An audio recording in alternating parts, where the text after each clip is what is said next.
Hello friends, welcome है आप सभी का आपके इस कृष्णा आर्ट्स एजुकेशन चैनल में, जो केवल और केवल बोर्ड एग्जाम की तैयारी करवाने के लिए बनी है। इसलिए इस चैनल को आपने अभी तक सब्सक्राइब नहीं किया तो इस चैनल को सब्सक्राइब कर दें और साइड के बेल नोटिफिकेशन को प्रेस कर दें, ताकि हमारी वीडियो का लेटेस्ट नोटिफिकेशन आप तक सबसे पहले पहुंच सके।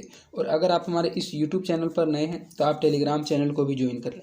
टेलीग्राम चैनल का लिंक डिस्क्रिप्शन में भी दिया हुआ है और आप टेलीग्राम एप्लीकेशन को ओपन करके कृष्णा आर्ट्स एजुकेशन को सर्च करके भी ज्वाइन हो सकते हैं, क्योंकि इस चैनल का जो भी स्टडी मटेरियल आपको प्रोवाइड किया जाएगा वो टेलीग्राम चैनल के माध्यम से किया जाएगा। स्टडी मटेरियल में आपको सभी सब्जेक्ट्स का चैप्टर बाय चैप्टर ऑब्जेक्टिव और सब्जेक्टिव क्वेश्चंस का पीडीएफ प्रोवाइड किया जाएगा, इसलिए आप टेलीग्राम चैनल को अवश्य ज्वाइन कर लें। तो चलिए इस वीडियो में आगे की ओर बढ़ते हैं।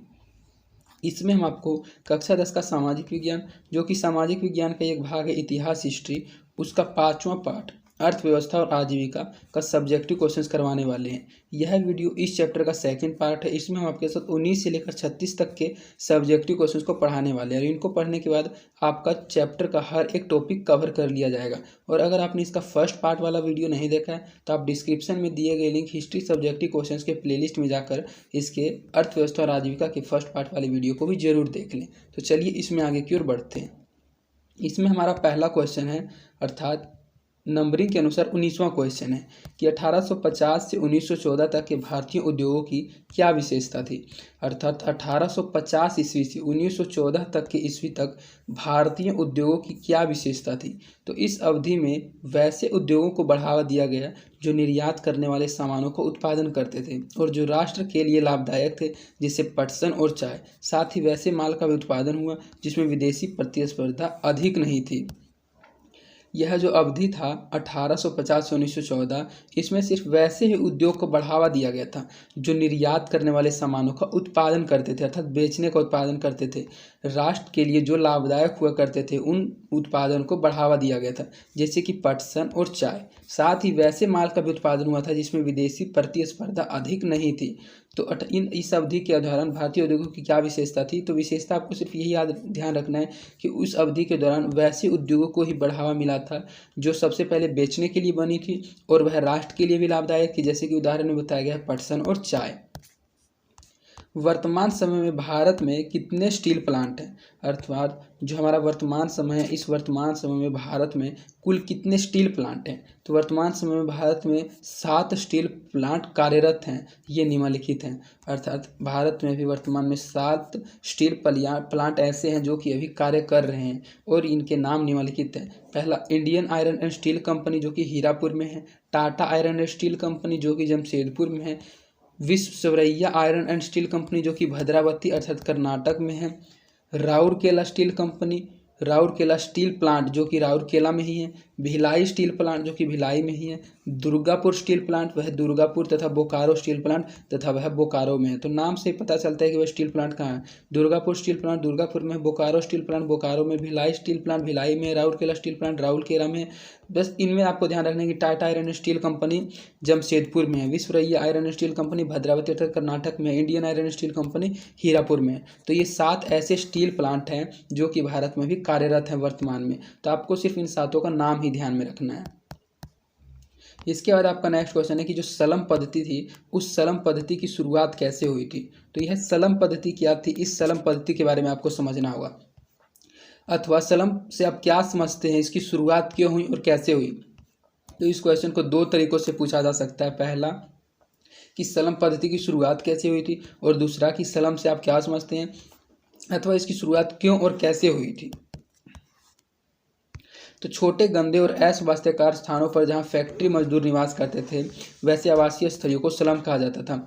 अर्थात छोटा स्थान और गंदा स्थान, जहां अस्वास्थ्यकर स्थानों में जहां फैक्ट्री मजदूर निवास करते थे वैसे आवासीय स्थलों को ही स्लम कहा जाता था। औद्योगिकीकरण के फलस्वरूप बड़े बड़े कारखाने स्थापित हुए जिसमें काम करने के लिए बड़ी संख्या में गांवों से मजदूर पहुंचने लगे। वहां रहने की कोई व्यवस्था नहीं थी, मजदूर कारखाने के निकट रहे, इसलिए कारखानों के मालिकों ने उन छोटे छोटे को तंग मकान बनाए थे। इसमें सुविधाएं उपलब्ध नहीं था। इन मकानों में हवा, पानी तथा रोशनी तथा साफ सफाई की व्यवस्था भी नहीं थी। इस पर औद्योगिकीकरण के फलस्वरूप स्लम पद्धति की शुरुआत हुई थी। तो स्लम पद्धति में आप अब समझ गए होंगे कि स्लम पद्धति एक ऐसा पद्धति था जिसमें गांव के मजदूर वहां काम करने के लिए आते थे, तो वहाँ उनके रहने के लिए किसी प्रकार की कोई व्यवस्था नहीं थी। इसलिए मजदूर कारखानों के निकट रहने लगे। इसलिए कारखानों के मालिकों ने उनके लिए छोटे छोटे तंग मकान बनवाए जिसमें सुविधाएं उपलब्ध नहीं थी। इन मकानों में न ही हवा की सुविधा थी, न ही पानी की और न ही रोशनी की, और वहाँ साफ सफाई की भी व्यवस्था नहीं थी। इस प्रकार औद्योगिकीकरण के परिणाम स्वरूप फलस्वरूप स्लम पद्धति की भी शुरुआत हो गई थी। तो स्लम सिर्फ आपको इतना ध्यान रखना है, स्लम पद्धति तो वह था जो कि मालिकों ने वह मकान बनाए थे, लेकिन स्लम कहा जाता है छोटे गंदे और अस्वास्थ्यकर स्थानों में जहाँ फैक्ट्री मजदूर निवास करते हैं, वैसे आवासीय स्थलों को ही स्लम कहा जाता है। 18वीं शताब्दी के भारत में जब 18वीं शताब्दी की शुरुआत हुई थी तो उस शताब्दी में भारत के मुख्य उद्योग कौन कौन से थे? तो 18वीं शताब्दी तक भारतीय उद्योग विश्व में सबसे अधिक विकसित थे। इस समय कुटीर उद्योग, भारतीय हस्तकला, शिल्प उद्योग मुख्य रूप से प्रचलित थे। तो ये 3 ऐसे उद्योग थे जो कि 18वीं शताब्दी में भारत में मुख्य रूप से प्रमुख थे।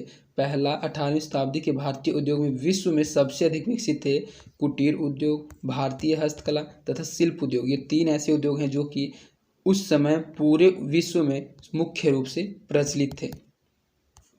भारत की आज़ादी के बाद कुटीर उद्योग के विकास में भारत सरकार की नीतियों को लिखें। अर्थात जब भारत की आज़ादी हो गई थी तो उस आज़ादी के बाद कुटीर उद्योग का विकास किस तरह हुआ था, तो उस कुटीर उद्योग के विकास में भारत सरकार की क्या क्या नीतियाँ थी, उन नीतियों के बारे में लिखें। तो कुटीर उद्योग की उपयोगिता और उनके महत्व को देखते हुए स्वतंत्रता के बाद भारत सरकार ने कुटीर उद्योग को प्रोत्साहन देने के लिए अनेक प्रयास किए थे। 1948 ईस्वी की औद्योगिक नीति के द्वारा लघु एवं कुटीर उद्योगों को प्रोत्साहन दिया गया।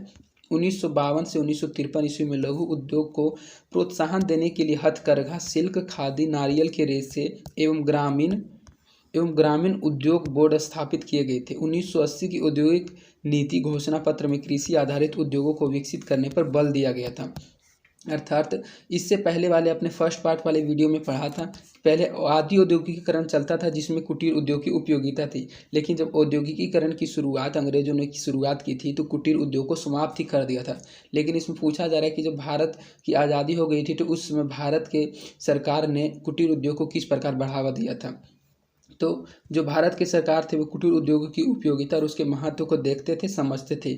इसलिए उन्होंने स्वतंत्रता के बाद भारत सरकार ने कुटीर उद्योगों को प्रोत्साहन देने के लिए अनेक प्रयास किए थे। जैसा कि एक प्रयास बताया गया 1948 ईस्वी की औद्योगिक नीति के द्वारा लघु एवं कुटीर उद्योग को प्रोत्साहन दिया गया था। 1952 से 53 ईस्वी में लघु उद्योग को प्रोत्साहन देने के लिए हथकरघा, सिल्क, खादी, नारियल के रेशे एवं ग्रामीण उद्योग बोर्ड स्थापित किए गए थे।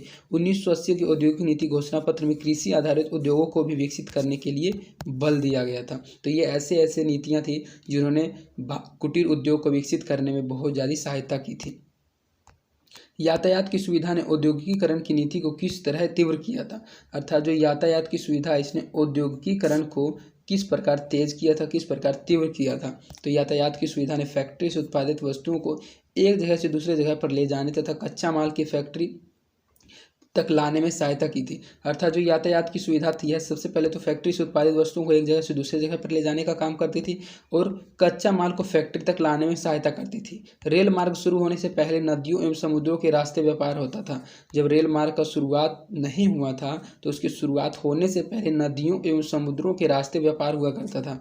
जहाज़ों के द्वारा मालों को तटों पर पहुँचाया जाता था, लेकिन रेल के विकास ने औद्योगिकीकरण की गति को बहुत अधिक तीव्र कर दिया था।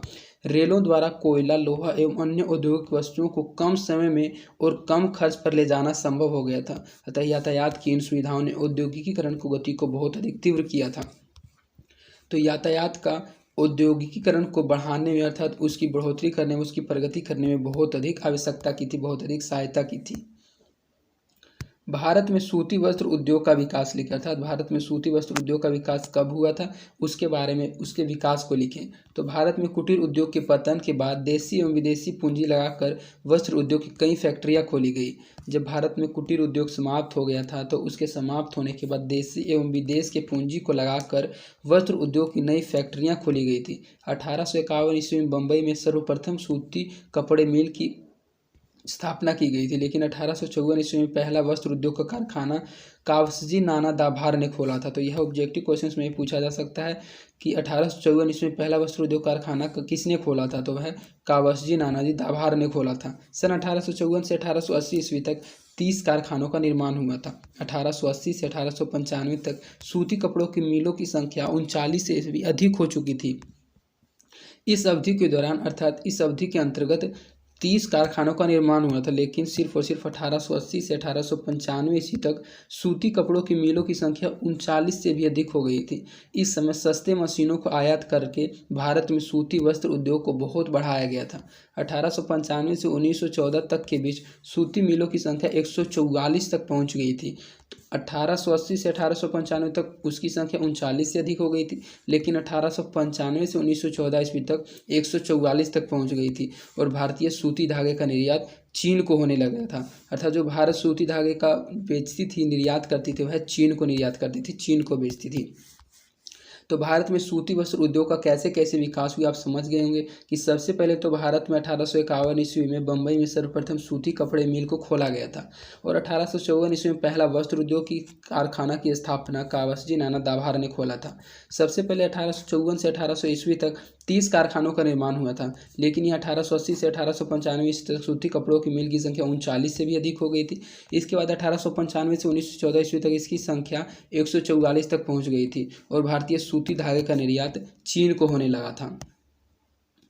ब्रिटेन में महिला कामगारों ने शिपनिंग जेनी पर क्यों हमले किए थे? जो ब्रिटेन में महिला कामगार थे उन्होंने शिपनिंग जेनी पर क्यों हमला किया था? तो बेरोजगारी की आशंका से मजदूर कारखानेदारी एवं मशीनों के व्यवहार का विरोध कर रहे थे। जो बेरोजगार हो गए थे वे मजदूर कारखानेदारी एवं मशीनों के व्यवहार को विरोध कर रहे थे। जैसा कि आपने शिपनिंग जेनी के बारे में पढ़ा था कि शिपनिंग जेनी एक प्रकार का यंत्र था जो कि उद्योगों में काम को बहुत अधिक बढ़ावा दिया था और इसने मानव श्रम को समाप्त कर दिया था। इसी क्रम में ऊन उद्योग में शिपनिंग जेनी मशीन का जब व्यवहार होने लगा तब इस उद्योग में लगी महिलाओं ने इसका विरोध आरंभ किया। उन्होंने अपना रोजगार छीनने की आशंका थी।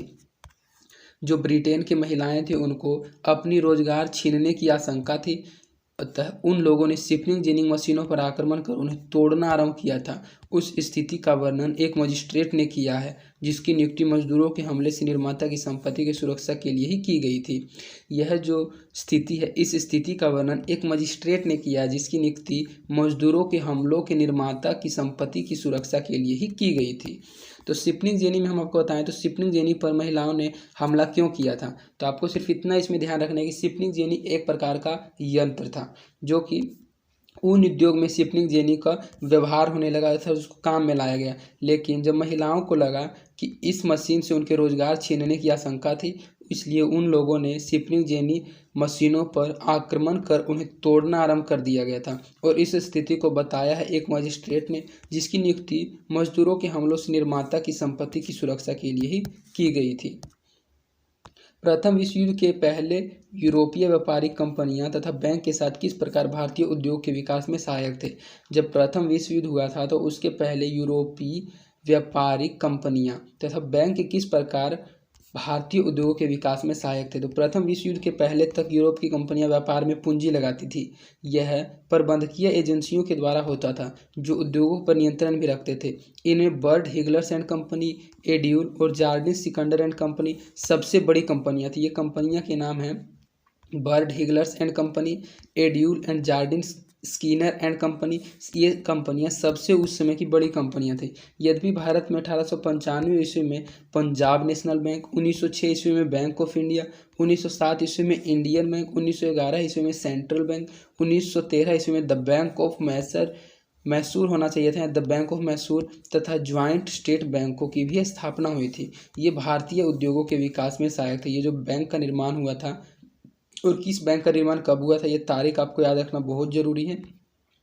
पंजाब नेशनल बैंक का शुरुआत 1895 ईस्वी में हुआ था। बैंक ऑफ इंडिया की स्थापना 1906 में हुआ था। इंडियन बैंक का 1907 में, सेंट्रल बैंक का 1911 ईस्वी में और द बैंक ऑफ मैसूर को 1913 ईस्वी में स्थापित किया गया था। और ये बैंक भारतीय उद्योगों के विकास में बहुत अधिक सहायक थे।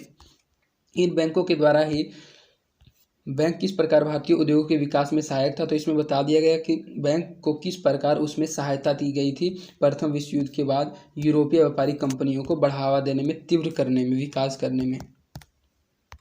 जोबर कौन थे, अर्थात जो जोबर थे ये कौन थे? कारखानों तथा मिलों में मजदूरों और कामगारों की नियुक्ति का माध्यम जोबर या रोजगार दिलवाने वाला होता था। जो जोबर था यह एक प्रकार का एक ऐसा व्यक्ति होता था जो कि कारखानों तथा मिलों में मजदूरों और कामगारों की नियुक्ति करता था और उसका माध्यम में रोजगार दिलवाने वाला होता था। प्रत्येक मिल मालिक एक जोबर भी नियुक्त करता था, जिसको आजकल मैनेजर कहा जाता है। तो प्रत्येक मिल मालिक एक जोबर भी नियुक्त करता था। यह मालिक का विश्वस्त कर्मचारी होता था, अर्थात यह एक ऐसा कर्मचारी होता था जिसको मालिक पर बहुत अधिक विश्वास होता था। वह आवश्यकता अनुसार अपने गाँव से लोगों को लाता था और उन्हें कारखानों में नौकरी दिलवाता था एवं मजदूरों को शहर में रहने और उनकी आवश्यकताओं को पूर्ति करने में सहायता करता था। तो जोबर में सिर्फ आपको इतना समझना है कि जोबर एक ऐसा व्यक्ति होता था जिसको कारखाना का मालिक उस पर बहुत अधिक विश्वास करके उसको नियुक्त करता था, और जो जोबर था वह अपने गांवों से आवश्यकता अनुसार मजदूरों को लाता था और वहां मजदूरों में ना कर उनको नौकरी दिलवाता था और उनके रहने एवं सहने की आवश्यकताओं की पूर्ति में सहायता करता था। तो जोबर का काम यही था कि वे मालिक की सभी कामों को कारखानों तथा मिलों में मजदूरों और कामगारों की नियुक्ति का माध्यम ही जोबर था, और वह मालिक का विश्वस्त कर्मचारी हुआ करता था और वह अपने आवश्यकता अनुसार गांवों से मजदूरों को लाता था, उन्हें नौकरियां दिलवाता था एवं मजदूरों को शहर में रहने और उनकी आवश्यकता को पूर्ति करने में भी सहायता करता था। गुमास्ता कौन थे? जो गुमास्ता थे ये कौन थे? तो गुमास्ता अंग्रेज व्यापारियों के एजेंट थे। जैसा कि आपने इससे पहले जोबर पढ़ा, तो वे तो फैक्ट्रियों के कारखानों के मालिक के विश्वस्त कर्मचारी हुआ करते थे, लेकिन जो गुमास्ता थे वे अंग्रेज व्यापारियों के एजेंट थे, जिनकी सहायता से भारतीय कारीगरी बुनकरों की पेशगी की रकम देकर उनसे उत्पादन कराया जाता था। ये बुनकरों पर नियंत्रण रखते थे, ये वस्तुओं की गुणवत्ता का भी ध्यान रखते थे। अर्थात जो गुमास्ता थे ये एक प्रकार के अंग्रेज व्यापारियों के एजेंट हुआ करते थे, जिनकी सहायता से जो भारतीय कारीगर हैं अर्थात जो बुनकर हुआ करते थे उनको पेशगी की रकम देकर उनसे उत्पादन कराया जाता था, और इन बुनकरों पर वे नियंत्रण रखते थे। अर्थात ये जो बुनकर हुआ करते थे ये काम में इधर उधर न कर दें, इसलिए अंग्रेज व्यापारी एजेंट रखते थे और उस एजेंट को ही गुमास्ता कहा जाता था, और ये गुमास्ता वस्तुओं की गुणवत्ता का ध्यान रखते थे और बुनकरों पर नियंत्रण रखते थे। बाड़ाबंदी अधिनियम क्या है? तो बाड़ाबंदी अधिनियम, यह क्वेश्चन लगता है रिपीट हो गया। इससे पहले ही आपने लगता है फर्स्ट पार्ट वाले वीडियो में पढ़ा था कि बाड़ाबंदी अधिनियम क्या है, अर्थात फैक्ट्री एक्ट भी इसे ही कहा जाता है। तो बाड़ाबंदी अधिनियम 1792 ईस्वी में लागू हुआ था। बाड़ाबंदी प्रथा के कारण जमींदारों ने छोटे छोटे खेतों को खरीदकर बड़े बड़े फार्म स्थापित किए थे। इसके कारण जो छोटे किसान थे वे भूमिहीन मजदूर बन गए थे। तो बाड़ाबाड़ी अधिनियम इसलिए लागू किया गया था क्योंकि इंग्लैंड में उस समय औद्योगिकीकरण को विकसित करना था, और इसलिए बाड़ाबंदी अधिनियम इंग्लैंड में 1792 ईस्वी में लागू हुआ था। बाड़ाबंदी प्रथा के कारण जमींदारों ने छोटे छोटे खेतों को खरीदकर बड़े बड़े फार्म स्थापित कर दिए थे। इसके कारण जो छोटे किसान थे वे भूमिहीन मजदूर बन गए थे। तो आपको इसमें याद रखने की बात यह है कि बाड़ाबंदी अधिनियम कब और कहाँ लागू हुआ था? तो बाड़ाबंदी अधिनियम 1792 ईस्वी में इंग्लैंड में लागू हुआ था, और इस प्रथा के कारण जमींदारों को छोटे छोटे खेत खरीदकर बड़े बड़े फार्म स्थापित किए गए थे। इसके कारण जो छोटे किसान थे वे भूमिहीन मजदूर बन गए थे। लेसेस फेयर क्या था? जो लेसेस फेयर है ये क्या था? तो किसी सरकार द्वारा पेश की निजी आर्थिक क्रिया में हस्तक्षेप न करना, इसी अहस्तक्षेप की नीति को लेसेस फेयर के नाम से जाना जाता था। अर्थात किसी सरकार द्वारा देश की जो निजी आर्थिक क्रिया होती है उसमें हस्तक्षेप न करना, और इसी अहस्तक्षेप की नीति को ही लेसेस फेयर के नाम से जाना जाता है। इसमें मांग एवं पूर्ति की स्वतंत्र शक्तियाँ अर्थव्यवस्था में स्वतः संतुलन बना लेती है। इसमें जो मांग और पूर्ति की शक्तियाँ होती है वह अर्थव्यवस्था में अपने आप ही अर्थात स्वतः ही संतुलन बना लेती है। तो लेसेस फेयर में सिर्फ आपको इतना ध्यान रखना है कि लेसेस फेयर एक ऐसी नीति थी जिस नीति के अंतर्गत कोई भी सरकार अपने देश की निजी आर्थिक क्रिया में हस्तक्षेप न कर सकता था, और इसी अहस्तक्षेप की नीति को ही लेसेस फेयर के नाम से जाना जाता है। बुजुर्गा वर्ग की उत्पत्ति कैसे हुई थी? यह जो वर्ग का नाम है बुजुर्गा वर्ग, तो इस बुजुर्गा वर्ग की उत्पत्ति कैसे हुई थी? तो शहरों के उद्भव से समाज में बुजुर्गा या मध्यम वर्ग की उत्पत्ति हुई थी। जब शहरों का उद्भव हुआ था तो उसके उद्भव से ही समाज में बुजुर्गा एवं मध्यम वर्ग की उत्पत्ति हुई थी। एक नए शिक्षित वर्ग का अभ्युदय जहाँ विभिन्न पेशों में रहकर भी औसतन एक समान आय प्राप्त करने वाले वर्ग के रूप में उभर कर आए थे एवं बुद्धिजीवी बुजुर्गा वर्ग के रूप में स्वीकार किए गए थे। बुजुर्गा वर्ग की उत्पत्ति कैसे हुई थी यह इसमें पूछा जा रहा है, अर्थात बुजुर्गा वर्ग उत्पन्न कैसे हुए थे? तो शहरों में उद्भव समाज से में बुजुर्गा या मध्यम वर्ग की उत्पत्ति हुई थी। यह एक नए शिक्षित वर्ग का अभ्युदय जहाँ विभिन्न पेशों में रहकर भी औसतन एक समान आय प्राप्त करने वाले वर्ग के रूप में उभर कर आए थे एवं बुद्धिजीवियों वर्ग के रूप में स्वीकार किए गए थे। तो बुद्धिजीवी वर्ग को ही बुजुर्गा वर्ग कहा जाता है। तो इसकी उत्पत्ति इसलिए हुई थी क्योंकि एक नए शिक्षित वर्ग का अभ्युदय हुआ था, जहाँ विभिन्न पेशों में रहकर भी औसतन एक समान आय प्राप्त करने वाले वर्ग के रूप में ये सभी उभर कर आए थे। ईस्ट इंडिया कंपनी ने गुमास्तों को क्यों बहाल किया था? तो इससे पहले ही आपने क्वेश्चन में पढ़ लिया कि गुमास्त कौन थे। तो हमने आपको बताया था कि गुमास्त अंग्रेजों के एक एजेंट हुआ करते थे और वे भारतीय बुनकरों पर नियंत्रण रखते थे तथा वस्तुओं की गुणवत्ता का ध्यान रखते थे। तो इसमें पूछा यह जा रहा है कि गुमास्तों को ईस्ट इंडिया कंपनी ने बहाल क्यों किया था, नियुक्त क्यों किया था? तो बुनकरों पर नियंत्रण तथा वस्तुओं की गुणवत्ता का ध्यान रखने के लिए ही गुमास्तों को बहाल किया गया था। अर्थात जो भारतीय बुनकर थे उन पर नियंत्रण रखने के लिए तथा वस्तुओं की गुणवत्ता का ध्यान रखने के लिए ही ईस्ट इंडिया कंपनी ने गुमास्तों को बहाल किया था। फ्लाइंग शटल के व्यवहार का हथकरघा उद्योग पर क्या प्रभाव पड़ा? यह जो फ्लाइंग शटल मशीन था, इस मशीन के आरंभ से हथकरघा उद्योग पर क्या प्रभाव पड़ा था? तो फ्लाइंग शटल से जहां एक और उत्पादन में वृद्धि हुई थी, वहीं कारीगरी की संख्या में कमी लाकर भी बचत किया गया था। सबसे पहले तो फ्लाइंग शटल के यंत्र की सहायता से उत्पादन में वृद्धि की गई थी और वहीं जो कारीगरों की संख्या अधिक थी, उनकी संख्या में कमी लाकर भी बचत किया गया था। इससे बुनकरों को दोगुना लाभ हुआ था। फ्लाइंग शटल का व्यवहार हथकरघा उद्योग में तेजी से बढ़ने लगा। 1941 ईस्वी तक 35% से अधिक हथकरघे फ्लाइंग शटल द्वारा संचालित होने लगे। त्रावणकोर, मैसूर, कोचीन, बंगाल में हथकरघा उद्योग में फ्लाइंग शटल का व्यवहार 70 से 80% तक होने लगा था। ये क्षेत्र हथकरघा उद्योग के केंद्र बन गए थे, जहां बड़े स्तर पर उत्पादन किया जाने लगा था। बढ़े हुए उत्पादन के आधार पर हथकरघा उद्योग मेले में उत्पादित वस्त्रों का मुकाबला करने की स्थिति में आ गया था। यह जो हथकरघा उद्योग था, यह हथकरघा उद्योग मीलों में उत्पादित वस्त्र का मुकाबला करने की स्थिति में भी आ गया था। तो इसमें पूछा यह जा रहा है कि जो फ्लाइंग शटल था, इस फ्लाइंग शटल के निर्माण से हथकरघा उद्योग पर क्या प्रभाव पड़ा था? तो इसमें सिर्फ पहले आपको यह ध्यान रखना है कि जब फ्लाइंग शटल का निर्माण हुआ था, तो सबसे पहले तो उत्पादन में बहुत अधिक वृद्धि हो गई थी और कारीगरों की संख्या में इसने कमी ला दी थी, जिस कारण बचत भी किया गया था। इससे बुनकरों को दोगुना लाभ हुआ था। फ्लाइंग शटल का जो व्यवहार था, वह हथकरघा उद्योग को तेजी से बढ़ने लगा और इसकी किस तरह से वृद्धि हुई, यह इसके बारे में बताया गया। तो इसमें आपको साधारण यह याद रखना है कि फ्लाइंग शटल के व्यवहार से हथकरघा उद्योग बहुत अधिक विकसित हुआ था। इसकी टक्कर वस्त्र उद्योग के मिलों से होने लगी थी।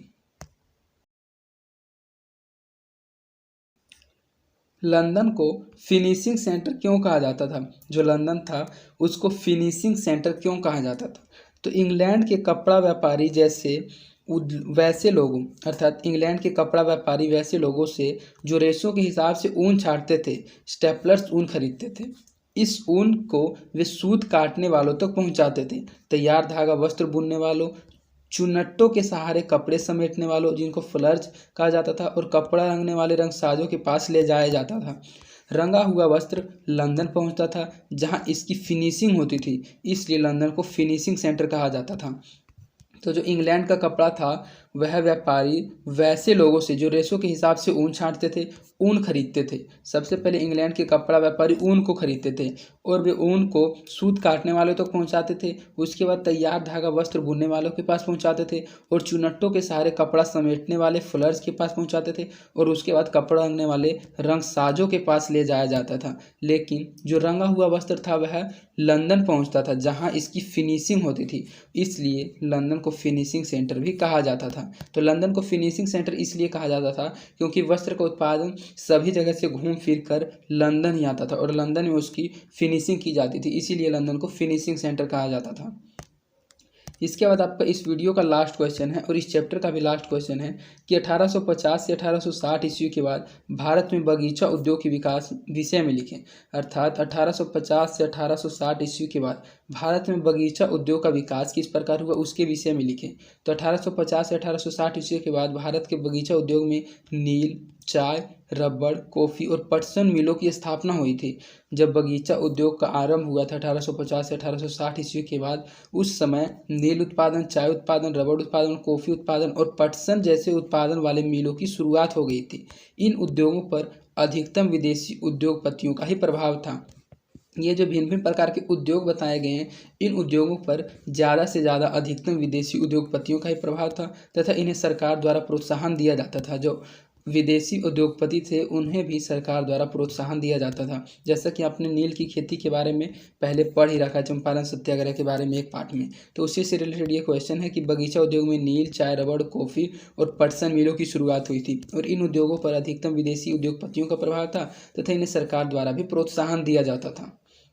तो इस प्रकार 1850 से 60 के बाद बगीचा उद्योग के विषय में इन बातों को लिखा जाता है। तो इस प्रकार आपका इस वीडियो में 36 सब्जेक्टिव क्वेश्चंस कंप्लीट करा दिया गया है, जिनको कंप्लीट करवाने के बाद आपका चैप्टर का हर एक टॉपिक कवर कर लिया गया है। और अगर आपको हमारी वीडियोस पसंद आती है तो आप अपने दोस्तों के बीच इन वीडियोस को ज़रूर शेयर करें और आप हमारे टेलीग्राम चैनल में भी अवश्य ज्वाइन हो जाएं, क्योंकि इन सभी चीज़ों का PDF आपको टेलीग्राम चैनल पर प्रोवाइड किया जाता है और आपको टेलीग्राम चैनल पर प्रैक्टिस भी करवाया जाता है। तो आप हमारे इस YouTube चैनल को भी ज़रूर सब्सक्राइब कर दें। तो आज के लिए इतना ही, धन्यवाद। मिलते हैं आपसे नेक्स्ट वीडियो में।